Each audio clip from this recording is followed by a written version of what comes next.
జిల్లాలో ఉన్న నాయకులకు కానీ అది సవాల్ ఇస్తుతా ఉన్నాను. చర్చకి రండి, బహిరంగ చర్చకి. రైతులకు మీరేం చేశారో, గతంలో తెలుగుదేశం ప్రభుత్వం ఏం చేసిందో, భవిష్యత్తులో తెలుగుదేశం ఏం చేసి చూపించబోతుందో మీకు గణాంకాలతో సహా కూడా మేము వివరిస్తాం. నువ్వు ఏదైతే రైతుల భూములను ఇక్కడ అక్రమంగా లాక్కొని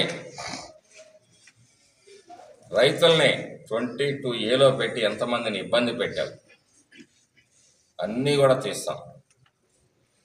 ఈ వైసీపీ నాయకులు ఎవరైతే ఇక్కడ అక్రమాలు చేశారో వాళ్ళందరినీ కూడా వదిలిపెట్టే ప్రశ్నే లేదు.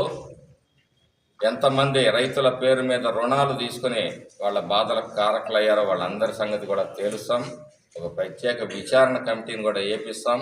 ఇక్కడ జరిగిన భూ కుంభకోణాలు అన్నింటినీ కూడా వెలికి తీస్తామని చెప్పి ఈ సందర్భంగా చెప్తూ, ధైర్యం ఉంటే మీరు చెప్పిన వేదిక మీదకి మేము వస్తాం, లేదా మేము పిలిచే వేదిక మీదకి మీరు రాండి అని చెప్పి ఈ సందర్భంగా సవాల్ చేస్తా ఉన్నాను వైసీపీ జిల్లా నాయకులకు కానీ, అదే రాష్ట్ర నాయకులకైనా సరే, జగన్మోహన్ రెడ్డికైనా సరే.